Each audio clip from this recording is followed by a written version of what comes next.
tous et bienvenue dans Débat Foot Marseille sur Football Club de Marseille, sur Provence Azur TV, VAR Azur TV. L'Olympique de Marseille va se déplacer à Guingamp. Et ouais, ça sera samedi après-midi pour la reprise du championnat. Et puis, on en parlera forcément, donc on essaiera de voir aussi quel 11 de départ pour ce match sans Balotelli.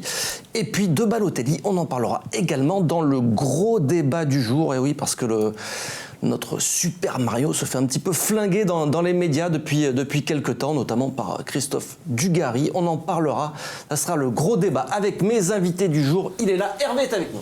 Bonjour à tous et à toutes. Ça va Hervé ? Ça va, super, merci. Michel Henry est avec nous. Bonjour. Bonjour et merci de venir. Journaliste et auteur du livre Massilia Foot System. Il est là, Mourad. Voilà. Donc...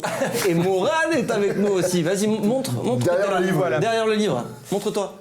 Donc Massilia Foot System, on va plutôt parler de ça, c'est plus intéressant que moi. Donc c'est une série d'articles qui s'appellent qui ont été publiés sur le site lesjours.fr et c'est ce qu'ils appellent des obsessions donc sur ce site, et donc c'est des très longs articles, et donc c'est la vie de l'OM. La saison dernière, ça commence avec le stade Vélodrome, tu fais aussi des portraits de supporters, des portraits, il y en a un sur les Dodgers et les femmes chez les Dodgers, je pense. Trois générations de femmes supportrices. Oui, je parle beaucoup des supporters parce que je pense que c'est un élément très important dans la vie d'un club, et en plus dans l'OM. Encore plus, ouais. Et oui, donc c'est très intéressant. C'est un livre qui est sorti il y a déjà quelques mois. Mi-janvier. Mi-janvier, ok. Voilà, vous pouvez le retrouver un peu partout. Vous pourrez retrouver dedans Thierry Audibert, notre ami dont on parle. On parle aussi de Camellus Blas, dont on va faire un coucou, qui écrit pour Orge.net et qui écrit des choses assez hilarantes sur l'OM et très bien écrit. Et voilà, c'est l'OM de l'intérieur et c'est très bien écrit. Enfin, donc moi, je m'étais abonné au jour juste pour te lire. Donc voilà. T'avais rapporté un client. Bon, malheureusement, c'est terminé, donc j'avais profité d'une offre promotionnelle, on va pas se mentir, on va dire toute la vérité. Allez, merci d'être avec nous, Michel, et puis on va passer directement au premier débat, enfin si c'est pas vraiment un débat, c'est la présentation, l'avant-match de l'OM Guingamp, c'est tout de suite.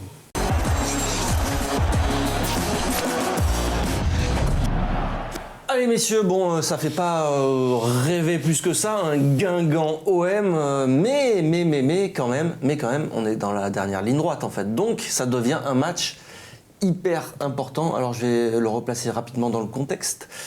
Un point classement, il n'a pas changé depuis le débat foot Marseille de lundi dernier. Lyon est toujours 3e avec 56 points. Saint-Etienne est toujours 4e avec 53 points. Et l'Olympique de Marseille est toujours 5e avec 51 points. Voilà.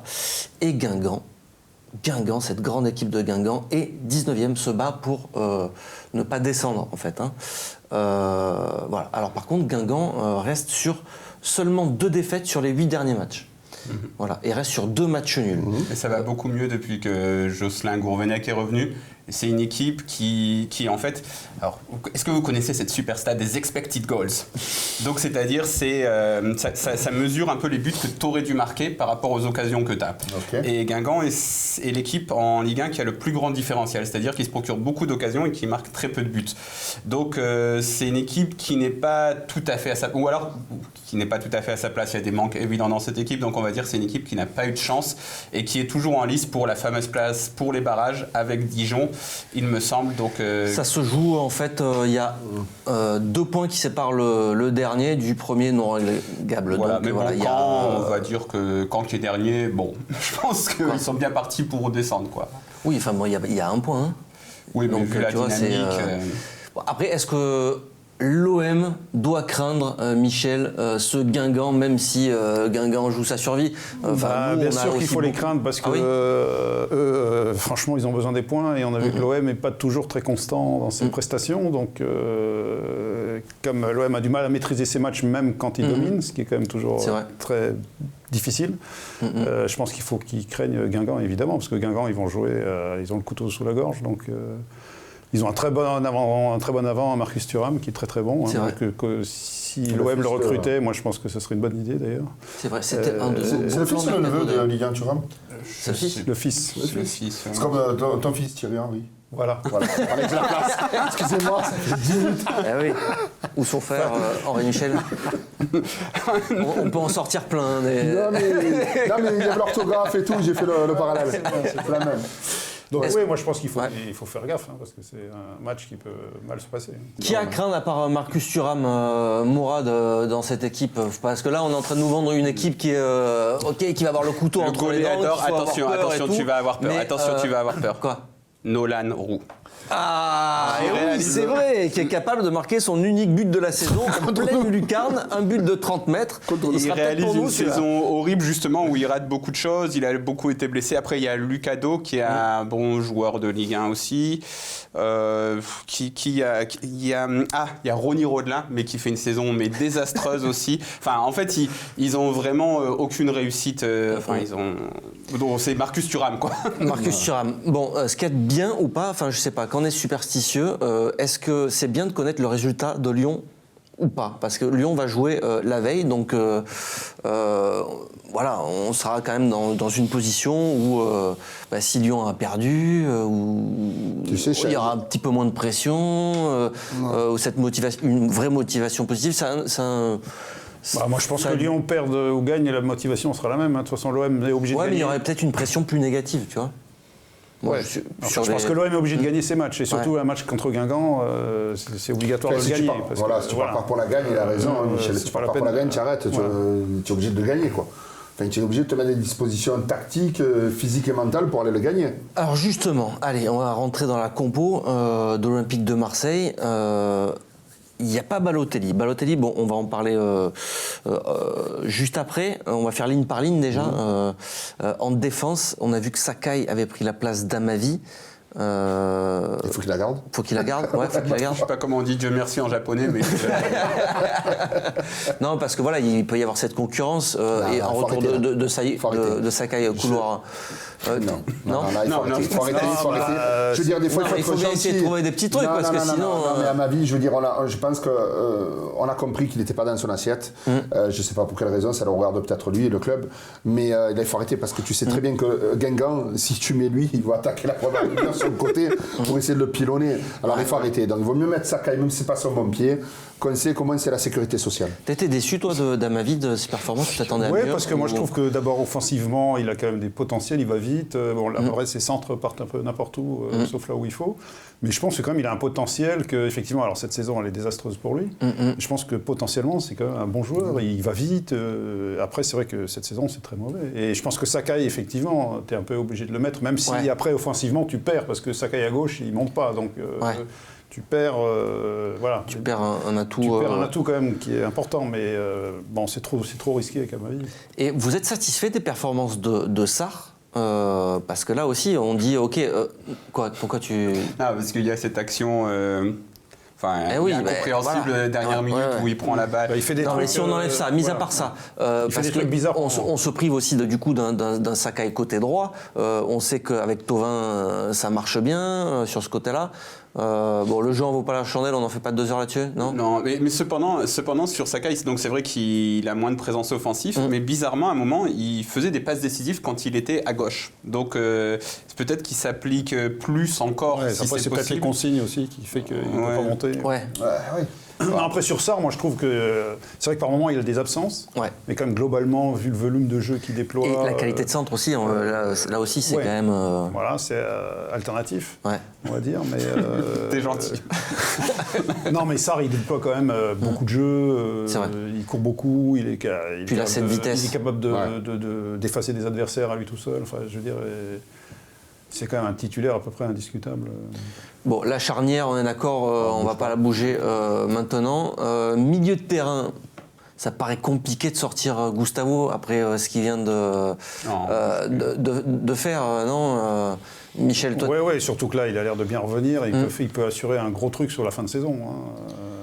Puis vu qu'il a raté sa saison jusque-là, je pense qu'il a à cœur justement de marquer les esprits, éventuellement pour changer d'air à la fin de saison. Enfin, il a en tout cas intérêt à se montrer pendant les matchs qui viennent. Son complément idéal, c'est Maxime Lopez?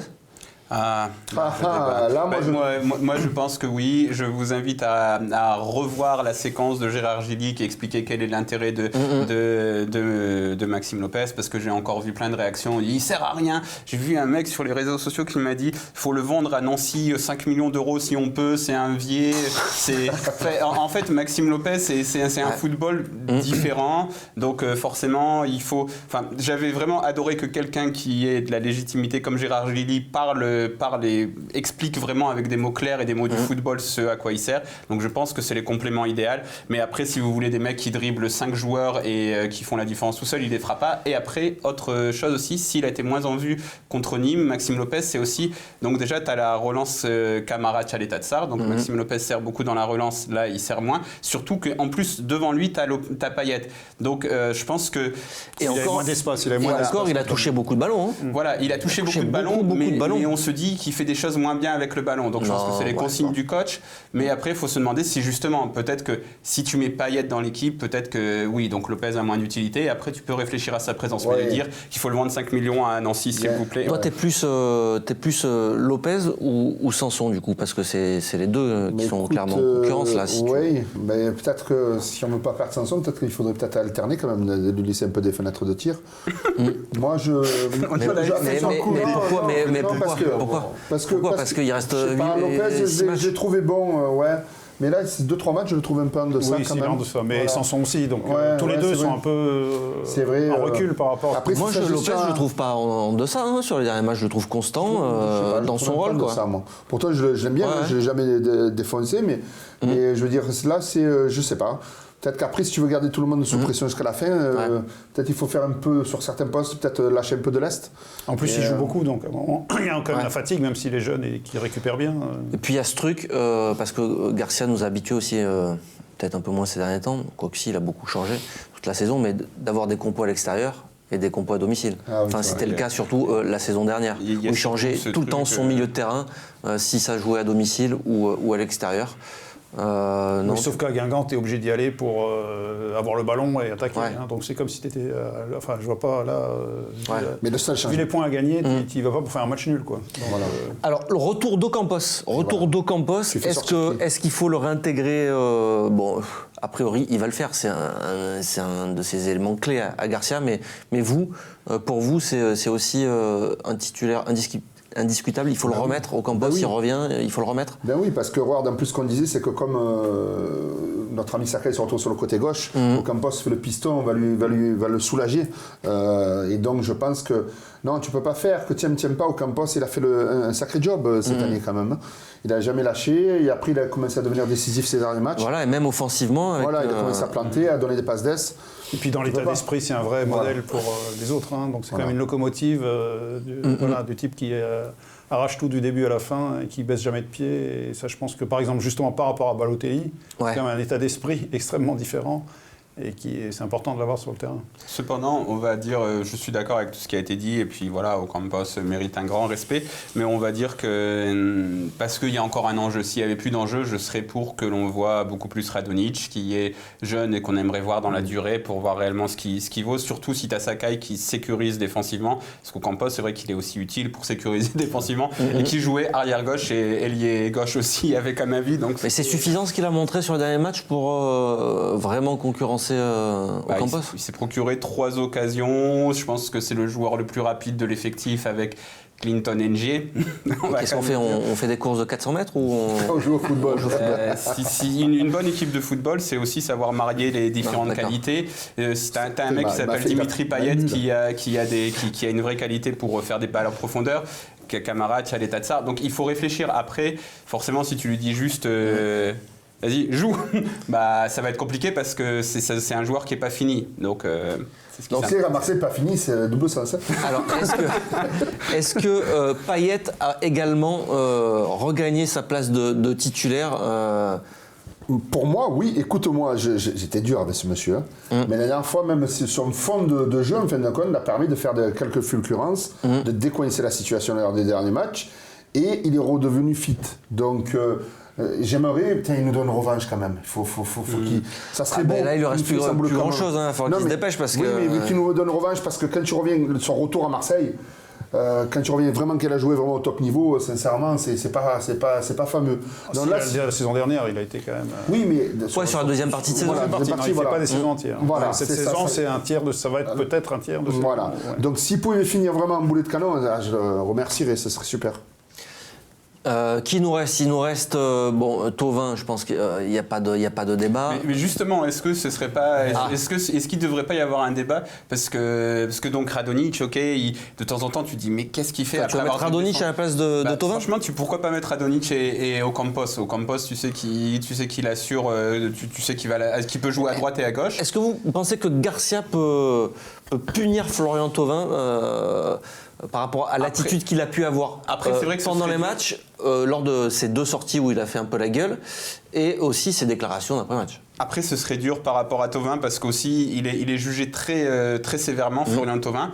Et c'est vrai qu'il est pas parfait, c'est peut-être pas un top joueur, mais je trouve qu'on le charge très très fort parce qu'il a une fanbase un peu adolescente, les Flotov fans. Et donc on dit ce sont tous des idiots, machin, tout ça. Bon, là ce sont des adolescents. Et après lui il a quand même marqué 80 buts, je pense, en quelques saisons avec l'OM. Il mérite quand même un minimum de respect. Après, sur ses performances pures, ces derniers temps, il n'y est pas. Donc, on peut peut-être réfléchir à autre chose, surtout sur une fin de saison où, une fois que tu auras perdu tes objectifs, moi, je suis d'avis de le mettre un peu sur le banc, de préparer son départ et de tenter...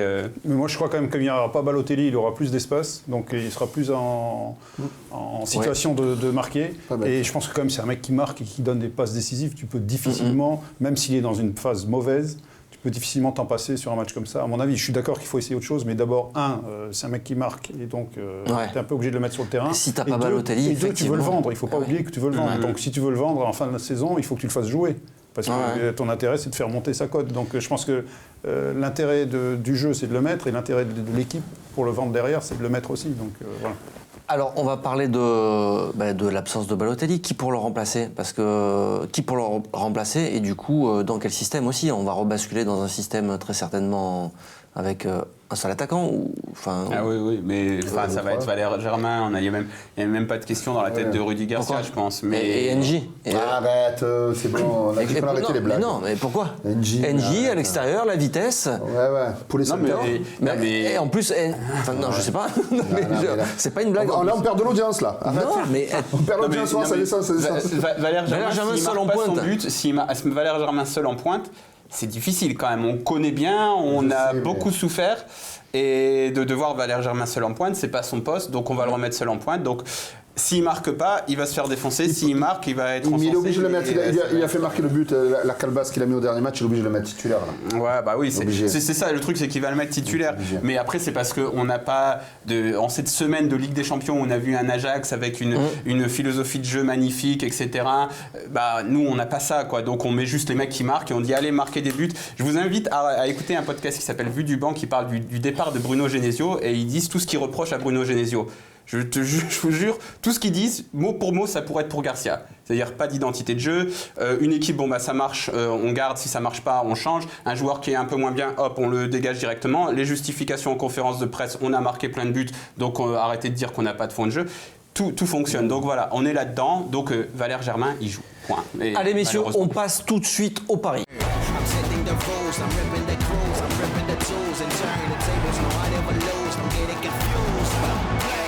Allez messieurs, on passe au pari avec notre partenaire Unibet et on attaque tout de suite avec le pari sur OM.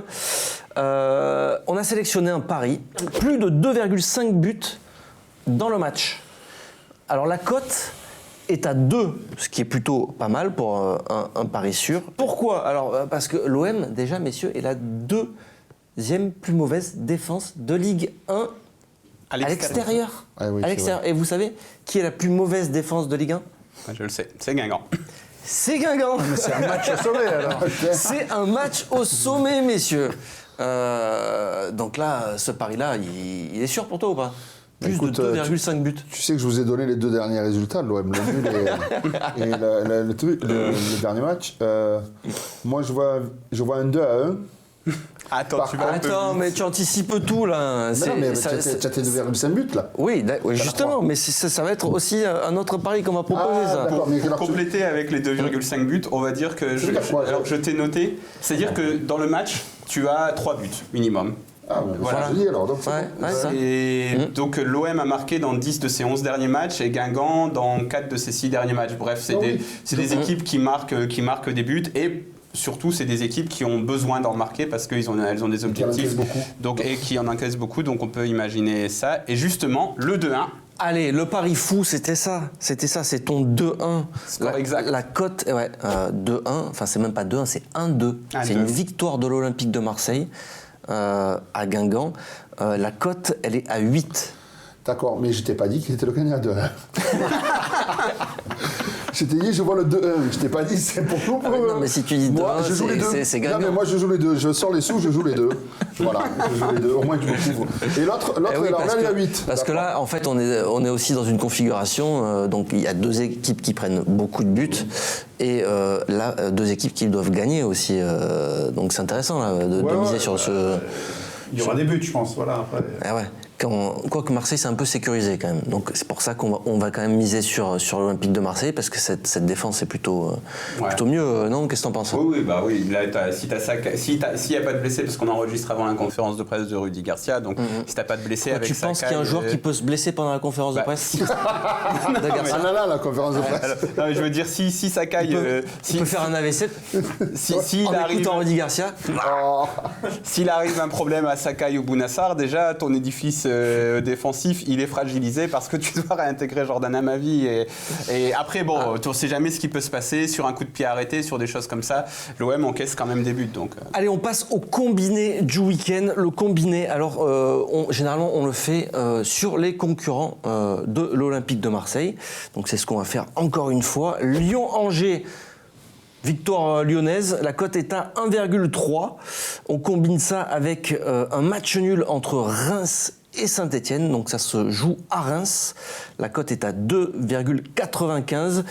Et puis une victoire de Strasbourg à domicile contre Montpellier. La victoire, la cote est à 2,48. Et donc la cote totale combinée est de 10 combinés, et il y a les fameuses cotes boostées donc chez Unibet, c'est pour ça que la cote est un petit peu supérieure.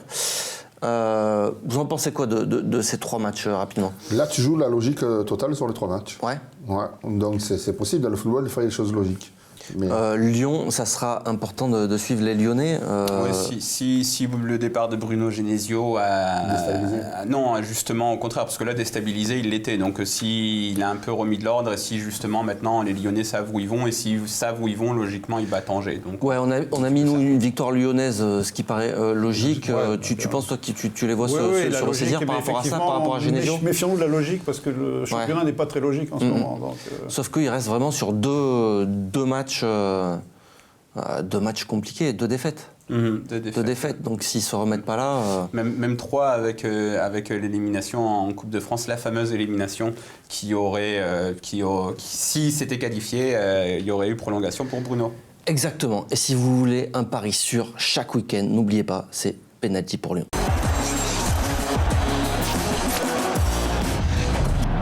Allez messieurs, le gros débat concerne Mario Balotelli, qui est littéralement flingué ces derniers temps par plusieurs consultants, notamment Christophe Dugarry. Alors Dugarry, déjà, après le match d'Angers, il avait été très sévère. Il avait donc match nul de l'Olympique de Marseille, vous vous en rappelez certainement, 2-2, et c'était un doublé de Mario Balotelli. Alors, c'était vraiment nul donc, hein. Vraiment. Selon les standards de Christophe Dugarry, il était vraiment nul. Quels sont ces standards? Je suis désolé, on va me sortir qu'il a marqué 2 buts, comme Mourad Hartz ici présent. Quelle honte. Quelle honte de faire des choses comme ça, vraiment. Le gars, il a marqué donc 2 buts en 15 minutes, mais il s'octroie le droit de plus rien faire après, de marcher pendant tout le reste du match. Mais mec, t'es un leader, t'es international, montre du mental et de l'agressivité à ton équipe. Tu n'es pas juste là pour marquer 5 buts contre des équipes qui ont tout juste le niveau de la Ligue 1. C'est une blague, le mec il a joué 15 minutes. Voilà. Est-ce que pour vous, ce reproche-là, vous l'entendez ou pas? Le fait que, en fait, marche constamment. Moi, je trouve que là, par exemple, à Angers, c'est quand même frappant. Si on peut comparer Balotelli avec Drogba ou avec Mamadou Niang, je pense que Drogba ou Mamadou Niang, c'était des vrais leaders parce qu'ils marquaient, mais aussi ils avaient une implication telle dans l'équipe que, franchement, ils montraient l'exemple. Là, c'est vrai que la façon de jouer de Balotelli, alors à la fin du match, il se couche par terre, on a l'impression que c'est le monde s'est arrêté. Donc toi, tu l'entends, cette critique, moi, je trouve qu'elle est... Alors après, effectivement, s'il a mis 2 buts, il a fait un bon match, c'est clair, mais ça suffit pas. Ça suffit pas. Au niveau de la mentalité, il doit tout arracher. Enfin, je veux dire, il doit plus s'impliquer. Oui, mais c'est pas. C'est vrai que c'est pas son style. Sauf que c'est. Non, mais la question se pose. La question se pose. C'est le plus gros salaire et qu'il doit montrer l'exemple aux autres. Tu vois, Mourad, la question se pose. Alors c'est vrai qu'on peut dire que s'il a fait un mauvais match, c'est idiot parce qu'il a 2 buts. Donc, mais c'est justement ça le problème, c'est que lui il se dit j'ai mis mes 2 buts, donc ça y est, mon match est fini. Et puis voilà. En fait, ce qui est gênant, c'est Balotelli. Voilà, il y a des choses à lui reprocher. Mais donc ça, tu le sais quand tu l'achètes. Donc déjà parce que tu sais quel coach va le coacher, donc tu sais que c'est pas un coach qui va le pousser dans ses derniers retranchements. Donc ok, il y a des critiques à faire, mais après tu t'acharnes sur lui alors que tu sais bien que c'est pas lui le mec qui impulse la combativité, le mec qui impulse la combativité. Contre Angers, ton coach l'avait mis sur le banc. Voilà, après, lui, là, il a été acheté pour marquer des buts. Bah, il marque des buts. Après, il est pas... Parce qu'il y a une deuxième déclat que tu vas citer, mais alors là... Alors, messieurs, justement, et puis je te ferai réagir, toi, Hervé, dessus, parce que Mario Balotelli, il vient de recevoir un prix quand même. Celui de meilleur joueur du mois de mars en Ligue 1. Donc le fameux trophée UNFP du meilleur joueur. Je cite de nouveau Christophe Dugarry. Pauvre football, j'ai mal à mon football, au-delà des buts qui ont compté et qui sont importants dans le jeu, mais il a été catastrophique. J'imagine Balotelli recevoir son trophée, mais ça fait 3 matchs qu'il fait semblant d'avoir mal quelque part, mais qu'il ne le prenne même pas. J'aurais honte à sa place, mais surtout ne le prends pas. C'est n'importe quoi. Écoute. On le sait très bien que Dugarry cherche le buzz, ok, déjà premièrement, donc il y a peut-être un fond de vérité, mais après il fait de l'emphase. Je pense que, par contre, il y a des choses, c'est vrai, qui me dérangent. Moi, ces petites blessures, là, un peu, même s'il n'y a pas un peu de cinéma, parfois. Par contre, est-ce qu'il faisait la même chose, Dugarry, lorsqu'il y a un joueur qui était à Paris, qui faisait exactement la même chose dans son jeu, c'était Ibrahimovic, sur réfléchi. Il ne faisait pas des matchs pleins, seulement, des fois, il marchait, il ne défendait jamais, et il n'a jamais subi des charges comme ça, à son niveau. Il ne pesait pas plus, quand même. Oui, il pesait plus, mais ce que je veux te dire, quelque part, il avait une gestion de match qui était à peu près quasi similaire. Après, on ne peut pas tirer à boulet rouge sur un joueur qui nous a donné de l'oxygène, parce qu'autrement, on serait tous en dépression, là, à l'heure actuelle. Donc voilà, après on sait que voilà, Dugarry, je le vois faire, la com c'est un peu mon métier, et je le vois faire, il cherche du buzz, sortir des grosses phrases, et voilà, comme ça parle, son émission fait l'audience, et ainsi de suite, il y a une histoire d'ego, mais c'est un peu fort, mais quand même il y a un fond de vérité. T'es d'accord avec ça? Tu penses que là il va trop loin en disant j'ai mal à mon football, c'est catastrophique un joueur comme ça. Non mais c'est vrai que l'OM encore a une changé. fois, par l'attitude, il gâche tout. Ouais, l'OM a changé de visage grâce à lui. Je rappelle 7 buts depuis son arrivée. Et puis les stats, il n'y a rien à dire. Et puis même quand on le voit évoluer au stade, c'est beau à voir. Enfin, je veux dire, comment il décroche, comment il distribue le jeu. Il a quand même une palette assez large. Mais après, c'est vrai qu'il disparaît de match. Et moi, je suis pas d'accord avec le fait qu'on dit, bah oui, on l'a acheté, on le savait. Mais non, je veux dire, il est pro. Même son intérêt à lui, c'est d'en montrer plus. Je veux dire, lui, il joue aussi la saison suivante, qu'il reste à l'OM ou pas. Et donc, il a intérêt à être quand même un peu plus participatif dans le jeu qu'il l'est. Enfin, alors, il a fait toute sa carrière jusqu'à maintenant comme ça, donc il se dit ça va continuer. Mais je pense qu'à un moment, il faut qu'il se pose des questions par rapport à son style de jeu. Après, tu vois, on peut critiquer Balotelli, il y a plein de choses à critiquer sur son jeu, je suis d'accord. Mais par contre, voilà, après qu'on arrête, parce que si le mec, sa carrière, elle est difficile aussi, c'est parce que depuis qu'il a 17 ans, dès qu'il crache parce qu'il a besoin de cracher sur le terrain, on en fait tout un pataquès. Là, on me dit qu'il devrait avoir honte. Il a marqué 4 buts en 4 matchs. Je veux bien, tu vois, j'entends parfaitement ce que tu dis. C'est vrai qu'on peut lui dire, voilà, peut-être que tu devrais en faire plus. Enfin, Lucien Favre, il a galéré pendant 2 ans avec lui. Alors Mourad, je vais te couper, tu poursuivras parce que c'est très intéressant, je le ressens comme ça. On arrête sur Provence Azur et sur VAR Azur TV et on poursuit ce débat très très intéressant sur footballclubdemarseille.fr et sur la chaîne YouTube de footballclubdemarseille.fr.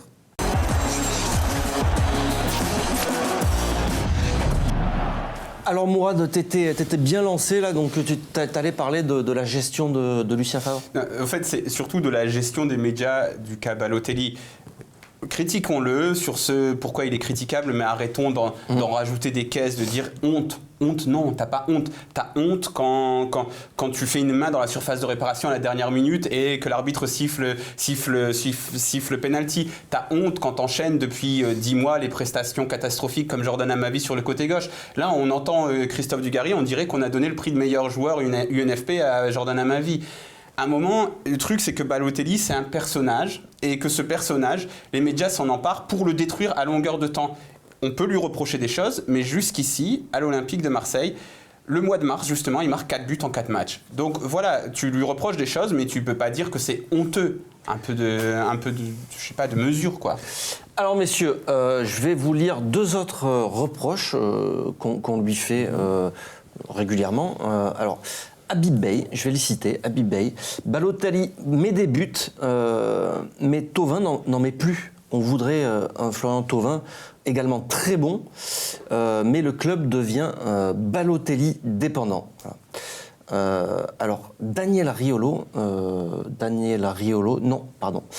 c'était Ménès qui était également d'accord avec Habib Beye. Je te vois froncer les sourcils. Ça arrive. Donc, sur ce même thème, Thauvin est l'ombre de lui-même depuis l'arrivée de Mario Balotelli. Voilà, il ne joue plus à son poste. On a changé de système pour faire la place à Balotelli. Alors, est-ce que ça, c'est un problème ? Est-ce que vous l'avez noté aussi que depuis l'arrivée c'est pas Rudy Garcia qui dit à Thauvin, bon toi tu marques plus de buts, maintenant il n'y a plus que Balotelli qui marque des buts, ça se décide pas comme ça. Ouais. Après c'est vrai la relation entre Thauvin et Balotelli fonctionne pas bien et qu'il a moins d'espace Thauvin quand Balotelli est là. Mais après, Thauvin, c'est un grand joueur. Hein. C'est pas un problème, ça de... En fait, on a l'impression que... Quel était le problème de l'Olympique de Marseille avant? On disait, Thauvin, il joue que pour sa pomme et il sert jamais Mitroglou, par exemple. On a entendu ça pendant des mois et des mois. Maintenant, on dit, Thauvin, maintenant, il pense qu'à donner la balle à Balotelli. En fait, il y a toujours un problème. Après, le truc, c'est que si tu te fiches sur des cas comme ça, c'est un peu... Enfin, il y a autre chose, c'est que l'animation, on peut se demander quelle est l'animation offensive de l'Olympique de Marseille, et que dans une animation offensive claire, Mario Balotelli, avec ses défauts qu'on pouvait toujours lui faire, il faisait des passes décisives à Saint-Maximin, à Alassane Plea, etc. Donc il y a autre chose. Après, c'est juste que moi, ça m'embête vraiment de voir tout ce qui n'a pas été au niveau médiatique dans la carrière de Mario Balotelli. Tout le monde se jette goulûment dessus pour faire du buzz, parce que c'est ça, quoi. Pourquoi on ne parle pas de... Personne n'a jamais été aussi sévère avec Valère Germain ou Dimitri Payet. Bon, Dimitri Payet peut-être un peu, parce qu'encore une fois, c'est une personnalité médiatique. D'accord, mais ça, on l'a tous observé, que Thauvin a disparu depuis le mois de janvier. Alors, c'est peut-être pas lié à Balotelli, mais il a quand même disparu dans le jeu, et aussi, tactiquement, il joue plus du tout à son poste de prédilection. Donc ça, c'est peut-être un problème. C'est que tout est fait. C'est peut-être pas dans un 4-4-2, dans un 4-2-3-1, où il peut plus rentrer et mettre sa spéciale, l'enrouler. Donc ça va être compliqué quand même pour lui d'aller chercher plus haut si il faut que l'équipe tourne autour de lui et que si tu as un joueur qui attire un peu les ballons et attire un peu la lumière, il est inutile. Ça va être compliqué, quoi. Donc il y a d'autres critiques à faire aussi. Arrêtons. Hervé ? Écoute, moi je pense que Balotelli, on ne va pas dire que c'est lui qui a flingué Thauvin. Je pense que Thauvin aussi, je pense qu'il y a eu un braquage au niveau de Garcia lui-même.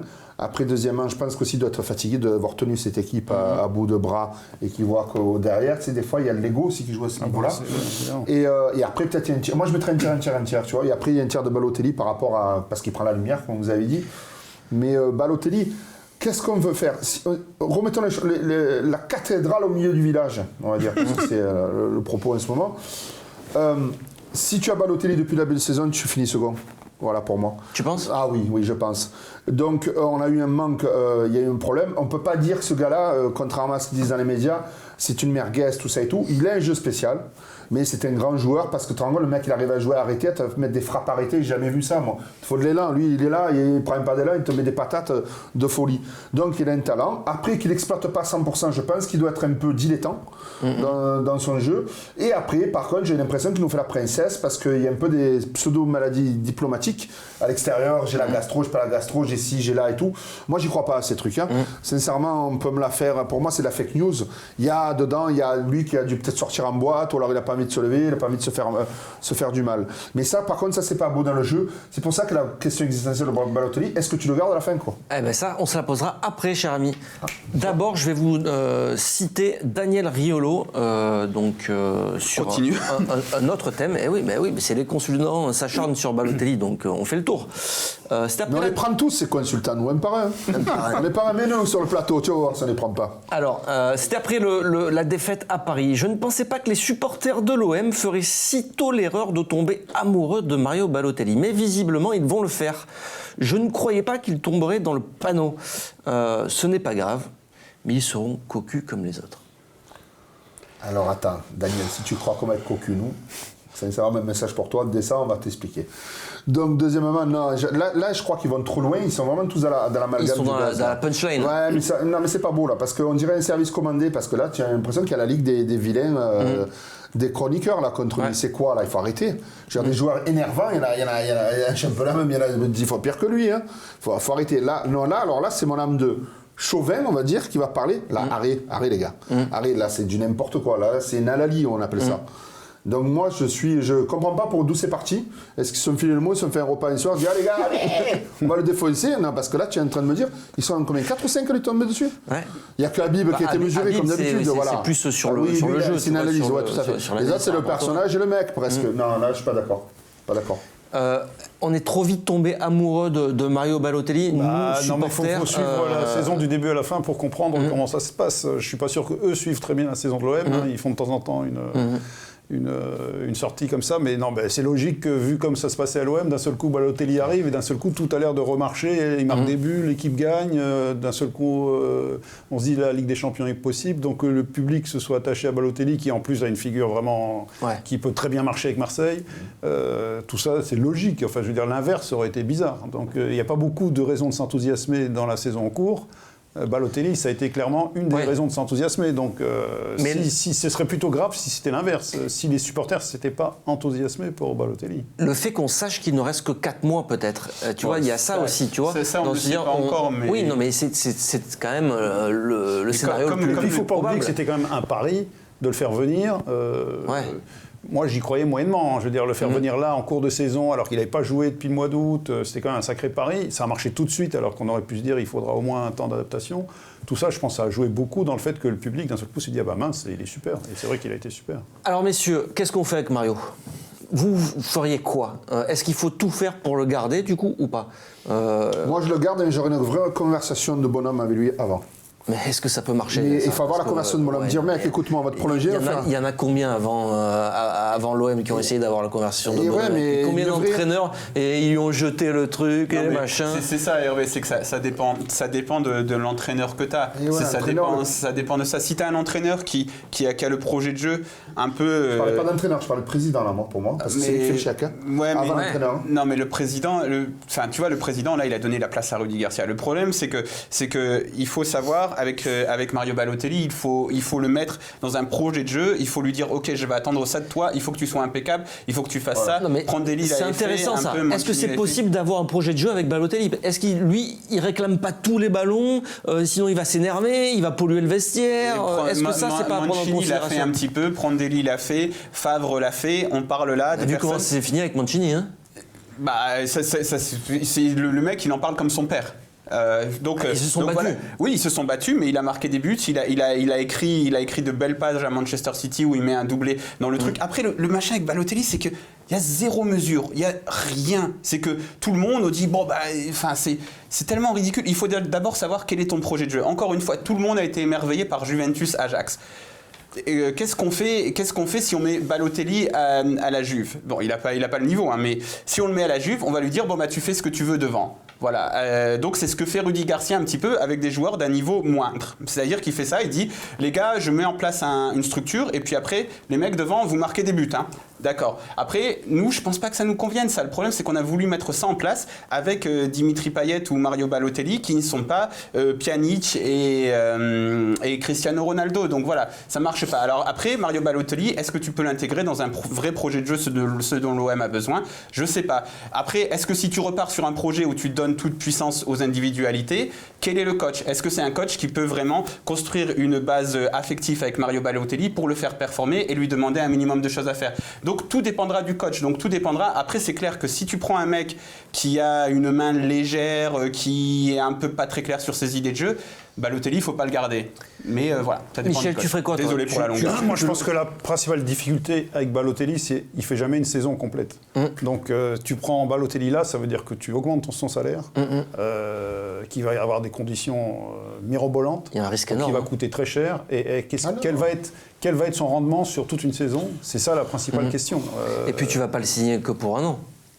Et forcément, tu ne le signes pas que pour un an. Moi, je le signe pour pas plus cher. Il a déjà un bon salaire. Hein. Ouais. Mec, c'est nos conditions. L'Olympique de Marseille, c'est pas d'accord. Oui, mais on sait très bien. Ta place. Non, mais sauf qu'on sait très bien qu'avec Balotelli, c'est Balotelli qui impose ses conditions. Donc, écoute, il va te dire c'est ça. Non, je suis désolé. À l'OM, personne n'impose ses conditions. Personne n'impose ses conditions. On ne se laissera pas dicter les prix par le marché. Exactement. Pour conclure, est-ce qu'on peut avoir mieux que Balotelli en ce moment à l'Olympique de Marseille? Est-ce que par exemple un Giroud, ça serait mieux? Est-ce qu'en talent pur, Tadic, l'avancante de l'Ajax, c'est mieux que Mario Balotelli? Non, mais est-ce que Tadic est 1000 fois plus performant que Mario Balotelli? Oui. Donc encore une fois, ça dépend du projet de jeu, ça dépend de ce que tu fais. Pour vous, messieurs? Giroud, moi j'ai toujours été fan, hein, donc je ne veux pas être objectif. Ouais. Ah ouais, je trouve que c'est un joueur hyper intelligent, hyper collectif, qui fait monter ton équipe de 20 mètres, qui est un besogneux et qui a du talent parce que pour moi il en a marqué des beaux de buts. Ouais, c'est vrai. Ouais. Est-ce qu'on peut avoir mieux, Michel? Ouais, tu penses? Je pense que franchement, Balotelli, il est très cher. Ouais. Je pense que c'est surtout une question de coût, en fait. De coût, parce que là, tu as déjà tu lui as fait un petit contrat qui coûte très cher. Si tu veux le garder encore un an, donc tu es obligé de le signer 2 ans. C'est un coût énorme avec un risque énorme. Et sinon, il y a le futur Giroud. J'allais conclure, Mourad. Parce que je sais que t'es friand de ce genre de choses, parce que Giroud, il est quand même assez vieux, il coûte assez cher, et tu parles aussi du prix. Donc pour vous rejoindre tous les deux, il y a Ludovic Ajor qui à Strasbourg coûte moins cher, qui est potentiel plus-value, qui marque beaucoup de buts, qui est puissant. Ludovic Ajor. Le grand là, qui cavale comme un dingue là. Il est fort lui. C'est un grand attaquant, ça? Ouais, ça va devenir, je pense. C'est pas un grand attaquant, mais Tadic, c'est un grand attaquant? Oui. Oui, bien sûr. Il a joué dans quel club? Il a quel âge, Tadic? À l'Ajax. Il joue à l'Ajax. Voilà. Tu vois? Allez, on conclut là-dessus. Merci Mourad. Merci Michel. On rappelle Massilia Foot System. Tu peux le remontrer, Mourad? Voilà. Parfait. Merci Hervé. Merci à vous. Toujours un régal. Et merci à moi-même pour cette très belle émission. À très bientôt. Prochain débat foot Marseille. Ça sera lundi. À très bientôt. Ciao, ciao. Non, et ça fait bien chier, comme on dit. Ça fait bien chier, comme on dit. Parce que je pense qu'on méritait de mieux dans le contenu. Mais le match, il se résume à... On a fait des erreurs, nous. L'arbitrage a fait des erreurs et ils ont été plus efficaces que nous. Parce qu'ils ont notamment cadré leurs 7 tirs, là où on a cadré que 5 tirs sur 20, c'est-à-dire 25%. L'arbitrage a fait des erreurs, 25%. L'arbitrage a fait des erreurs, 25%. J'ai résumé le match. Je suis agacé, ça fait bien chier. Je suis agacé, ça fait bien chier.